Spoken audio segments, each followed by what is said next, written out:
Okay, it is Thursday, August 22nd, and welcome to week number 8 of Contemporary Issues in Criminal Justice. I'm Professor Richard Wright, and I'm going to go over the uh, information for assignments for this week, and let you know that I just received today the information for ACAT that I need to send to you all. I'll send to each of you within the next day or so, and so you can take the ACAT, and then I'm going to talk about the assignments for this week, okay, and remind you of a few things. First of all, one of the things that I want to talk about first is that many of you have taken hits in this course because you have not included citations in the body and references in the end of your written assignments, especially excuse me, after the fact that I posted an announcement, and I'm going to go into the classroom, and let's open it up. Let's share my screen. You see this one announcement here. This is a reposting. Let me open this one up. Refreshing. Okay, this is a reposting. This is a reminder that I posted June 26th, reminding you back then about the APA requirements, and I specifically mentioned all written assignments, and I also wanted to make sure that you recognize that that included the field reports, and some of you have lost points because of that. So I put the announcement up again, same announcement up again this past week, reminding you about that. And several students have asked me, how do they cite the information? You have to remember, the idea of your written assignments is for you to conduct some research and provide some information in addition to what you are writing in your papers. In your field reports, you should each be dealing with some agency or some organization or some field, and you should have information that supports that you're familiar with the field, the agency itself cited, and the person that you're interviewing. You can cite, as some of you who took the course that I taught in Introduction to Corrections, when you did your interview. And that course, it didn't require references for the interview, but in this course, citations and references are required. And you just put the source of the agency that you're dealing with, and you want to make sure that you have that information in your papers, and you'll continue to lose points. So that's all I can say there. And I said also, all written assignments should be in APA format. That means citations in the body and references at the end. So the point of the matter is, and this same information is not only here and in announcements, but it is also included in your rubric, and it's also included on the syllabus that I went over during week 1. So you are on notice. And then the final thing I'm going to say about that is this. Many of you in this class have been students in other classes with me, and you know how I am about citations and references regarding APA.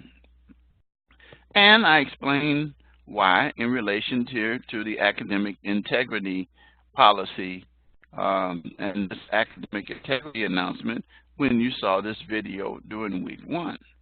The point of the matter is that you're going to learn very seriously that you need to provide research and details to support your research. Even I today, as a lawyer, don't write things without having those kind of things. If I do any kind of written paper, I still do that.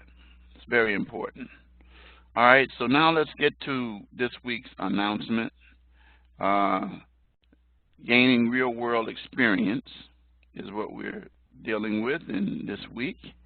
And again, as I shared at the beginning of this course, that this is a survey type course, and therefore the purpose for this course is to prepare you as you are about to graduate, many of you with your associates and head into your bachelor's. This course is helping you to prepare for employment opportunities for the future. So your discussion assignment is dealing with the fieldwork issues that you faced and experiences. And that initial post was due on Tuesday night, 11:59 p.m. Central Standard Time, and your reply post is due on Saturday. And then your written assignments, in addition to that, fieldwork progress report is due for week 8, and it's due Sunday, 11:59 p.m. Central Standard Time. And again, I've already shared with you the requirements there as far as citations and references. Very, very, very important. And you'll note that this is the next to the last final lecture. If you look at the schedule, you'll see that we have the next one is week 10, as this is week 8. So you had one in week 1, one in week 3, one in week 6, which was 2 weeks ago, and you'll have one 2 weeks from now, which week 10, because I'll have the recording in here. So let's look at the course calendar.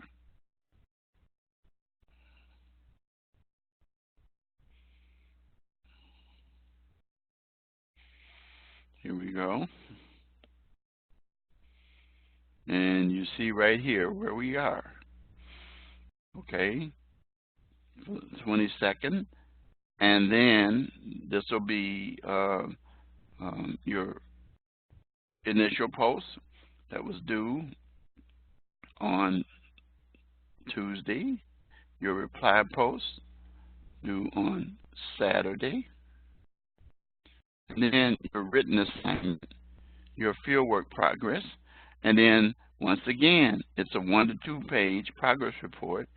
Explain where you are in the process, what you have completed to date, and your plan, and a reminder, and be sure to reflect on how current event or trends within justice studies have influenced. Your response should be APA, proper in-text citations and reference, and it should be a cover page. It should be a minimum of 1 page, okay? So there we go again.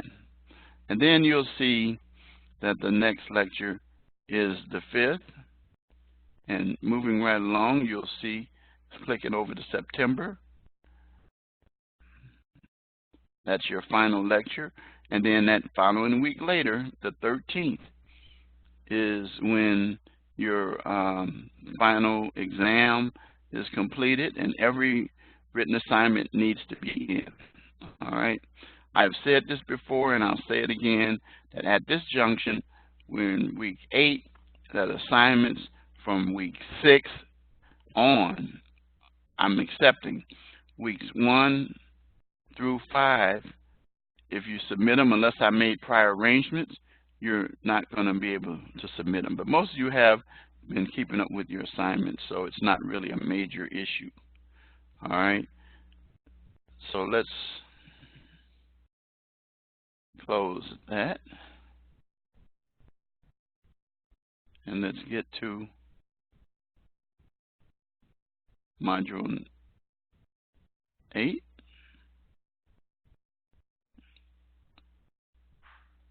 Again, let's look at assignments. Again, your progress report I've already shared with you. And then here's your rubric. If you click on it, I've already told you rubrics are very important in your grades. You should know that from me anyway. The due date, click on the rubric, and it tells you what you need to do as far as the quality information. It tells you the organization. And then the last part, it mentions, again, APA format with a title page, with reference page, proper spacing and paragraphs, in-text citation in the body of the paper. There it is again. This has been throughout the whole course, all right? And you have to make sure that you follow that, all right? And then, so that's what's due concerning your field work. Then your discussion posts, and then of course your live lecture. All right. So that's where I'm going to leave that. So now let's get into the lesson content, and let's talk about what we're talking about in terms of gaining real work experience. Once again, this repeats your assignments. So what are we talking about? Importance of gaining professional experience before you get in. Well, first of all, we've already talked about this, that number one, because of the fact that it is important that whenever a prospective employer is going to consider you, that they look at to see if you have had any experience or involved before you even consider that for your resume. And generally, how do you do that? You could do that through volunteer work. You can do that through internships. You can do that through externships. And it's very, very important because of the fact that with the economy being the way it is, and jobs are scarce, you have to be prepared. And also, one other thing that is involved with dealing with professional experience is getting to know people, so that when you do go for an interview or for an organization or entity, that you are known. They'll say, oh yeah, here's John Doe.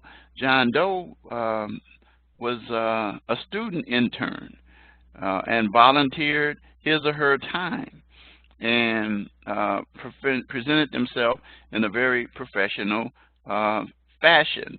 And another way to gain professional experience is these various projects that you have, from the Introduction to Corrections course to this course, the Fieldwork Experience, where you pick an agency or organization, and we tell you to tend to pick one that you are familiar with or that you have an interest in, and so that it's not just busy work that you're doing, but that you're preparing yourself to open up doors of avenue so that people know you. You can also attend conferences. Be on the lookout for organizations in the area. In this area here, for example, every year I attend a conference that is open and reported to the public sponsored by the Illinois Chiefs of Police Association. And there are law enforcement agencies from all over the United States there, and they are there to get update in terms of learning the latest technology, the latest things that are taking place in their profession, such as one of the sessions that I attended dealt with weapon cameras, which is a pretty new thing. As you already know, there are body cameras, and you also know there are video cameras everywhere. But now there is a company that has come up with, I think the company is called Valspar. They've come up with a weapon camera, and that weapon camera is mounted on the weapon itself.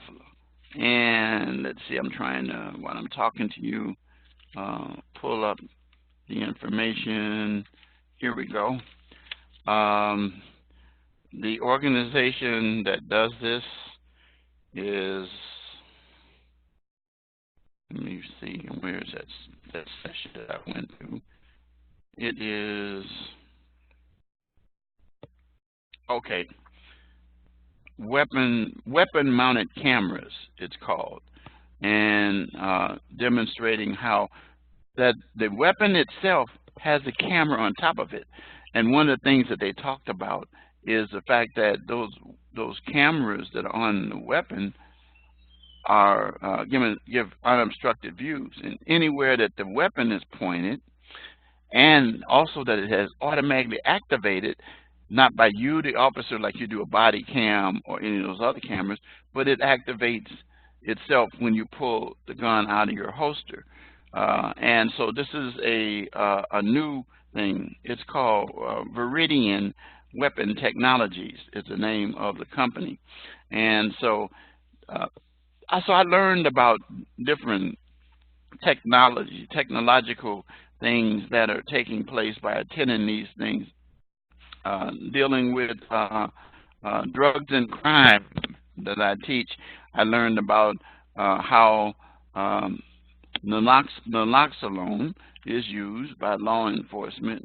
Naloxone is used to save the lives of individuals who involved with overdoses from cocaine and heroin and other things of that nature. There are all kinds of things that you learn. But anyway, what I'm saying is that because I've attended these seminars, that I've been able to meet law enforcement officers, talk to them, and walk up to them, and they're happy to talk to people. I told them my name. I says I'm a professor, and I teach criminal justice. In fact, listen to what I'm getting ready to tell you. One of the officers that I talked to at this seminar revealed to me the other day, and something that I'm going to be posting, that Romeoville, Illinois, those of you who are close in the area that are in this class or know people that are in this area, they are pursuing hiring opportunities right now for law enforcement.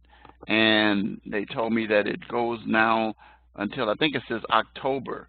So the village of Romeoville, you can, I discovered that.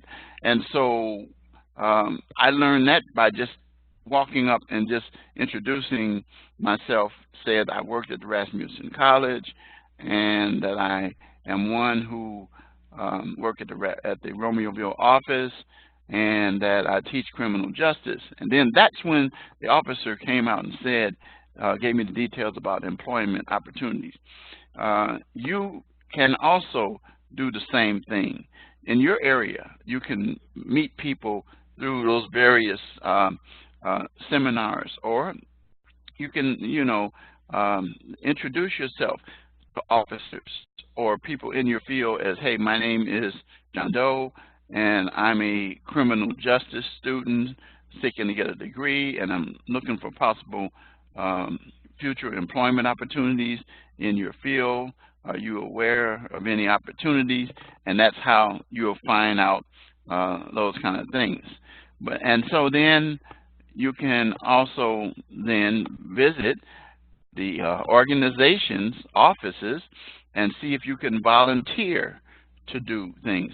Some of you have done some really unique things. One of my students was what I used to be, what they call an explorer. It's kind of like a scout, but I was that in a police department in the city of Chicago years ago. I'm talking about in the 60s. I'm talking about before I graduated from high school, which was 69. And that program is still going on in CPD and some other organizations, law enforcement agencies throughout the country. And you can even go online and Google and find some of those organizations and get involved, attend these expos and seminars, and again, volunteering your time. Not to understate the externships and internships. Even if it's not for credit in school, what it does is it makes you become a familiar face to those in the area and industry. And so then the other thing, that it gives you an inside track. It's inside track. All right. So now that's what I'm going to say about gaining professional experience. And I've given you some ideas, and it is extremely, extremely, extremely important. Explain progress toward fieldwork experiences. Well, I've already kind of shared that already, but this field work that you're doing is very, very, very important, because you should be interviewing people, or you should have your field report, as I said from the beginning, in an area that you intend on working in the future. And you should be interviewing or doing research online about the various fields, as well as the specific agency that you intend to work for, whether it's in probation, parole, jails, or whatever area that it is, being a lawyer, and those kinds of things. And you can obtain your fieldwork experience by working with, alongside, or studying, or visiting places where you intend to work, or where these people might operate their businesses, like lawyers. You find them at courthouses. You find them at law firms, and so forth. You don't have to just meet them when you have a problem that you need to handle. And so be aware of the fact that in the process of completing your fieldwork experience, once again, back to what I talked about, gaining professional experience, you're professionally presenting yourself, and you're learning at the same time, and you're gaining a reputation for yourself in terms of the agency or organization that you conduct your field report. We've already said, and say again, that with the transferable skills that you come into dealing with communication, because you're going to be writing about the organization, you're going to be talking to individuals who work in the field already, whether it's probation, parole, jails, prison for correction officers, law enforcement officers, lawyers. One student is doing something called, what is it? It's like a bounty hunter, and those kinds of things. But you're talking to people who work in the area. So you're communicating, and you're asking questions that you have done some research on to determine what would be good to get them to provide answers, so that it can open up your knowledge on the field that you are doing your paper on, and that you hope to work in the future. And then you're also learning about the technology issues. I would ask in terms of individuals that I was doing a field project with, what are some technological trends that you have in your department or your agency or in your field that you may be aware of. Professionals could be aware of something like what I just told you a few minutes ago. You know, I mean, I was on the edge of my seat the entire time when I was in this session on video evidence and weapon-mounted cameras. I mean, and they demonstrated and showed us how there's a difference in what happens. Think about this: if you have a body cam on and you draw a weapon, well, the body cam will show the weapon and it'll show the back of your hand maybe, but the camera that's mounted on the weapon will show wherever you point that weapon and the area around it, and the quality of video is good, and that video is used for evidence. That is a powerful thing. You can ask about how does DNA work in your areas. Whoever you're working with, they'll tell you the role that DNA might play in terms of it. Not to mention, if you're going to go into forensics, then you're going to be dealing with scientific knowledge and things like that. But so then we're dealing with digital technology, and that's one of our transferable skills because it's something now that operates in the world. And so then one of our transferable skills is information literacy. How do you're doing that because you're going to be conducting yourself with research. That's why it is so important. See, some students unfortunately believe that you can complete the report by talking to the individuals and learning what they do. But also at the same time, you need to do some research. There are sources out there in every industry and field that you can learn about. And I'll show you an example. Now, watch this. And everything that's not okay. Like I said, I learned about the weapons technology. But let's say, for example, I'm going to show you right now, and I'm going to open up another window here. But I want to do a web search for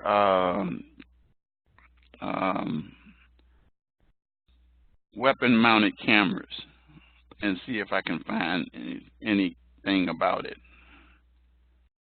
And there it is, weapon-mounted camera, and you go to it, and if you go to it, you can see what they look like. And then here's the company that I was talking about, Fact Duty Weapons Mounted Cameras and Technology, and it tells you things, how it works, and all of that kind of stuff. And you can find out information about how some of these videos, and some of these things are things that I saw during the session, and they're showing promos about how it works and those kind of things.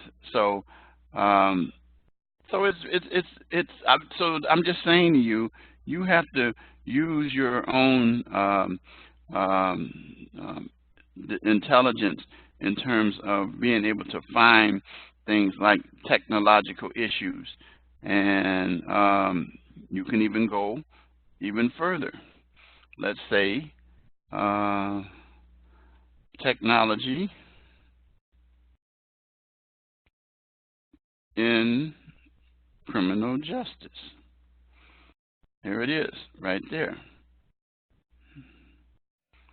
And then you'll see some textbooks that you probably are familiar with because of the courses that you take. But anyway, it talks about the growing role of technology in the criminal justice field, and this is something that was done by Purdue University. And then the growing role of technology in the criminal justice field, technological advancements and things like this, emerging technology. It's all over the place. So what I'm saying is that you have to be creative in terms of doing it. And I just demonstrated an example of how information literacy will help you in terms of understanding a field and how it works. And you could do that with any area in itself. So you find yourself learning to work with utilizing those transferable skills that I shared with you as you conduct your field report. So it's very, very, very, very, very, very important.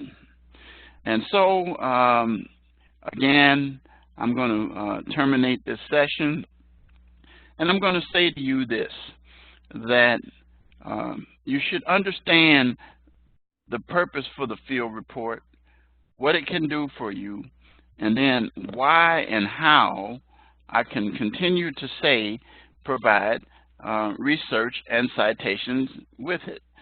And don't just give me what you do yourself, but see what they're doing in the field and cite the sources that you get from that as well.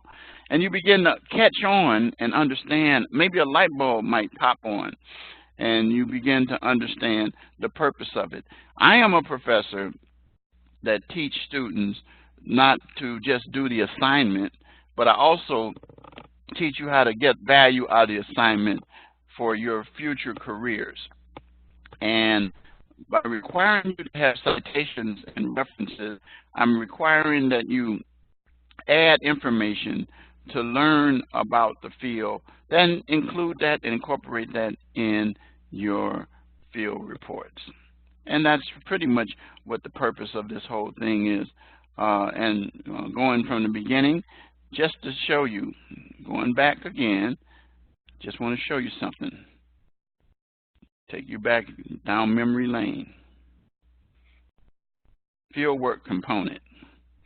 And it talks about the requirements. If you look at that, you will understand. And you're going to share your experience in the 10 hours.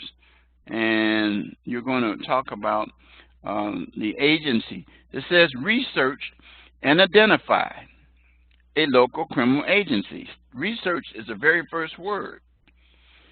And, you know, when you research, you're going to provide sources that you discovered from your research. Okay? And very important. And then these are just some of the things that you involve yourself with. And then this tells you how to prepare it. But the point of the matter is, while conducting the field work, act in a professional manner, in terms of your attire and things, remember I talked about that. You're representing the college and also yourself for a possible future opportunity with that organization. And so and then I talk about here at the beginning, you are there to observe the criminal justice system in action as well as to build contacts for future career references, internships, and volunteer opportunities. And so the very important thing that you understand is from the very beginning what we were trying to get you to do with the field report. Okay, so I'm going to go back into the classroom and I'm going to give you a phrase that you should know. And it's very simple to get your points. Field report.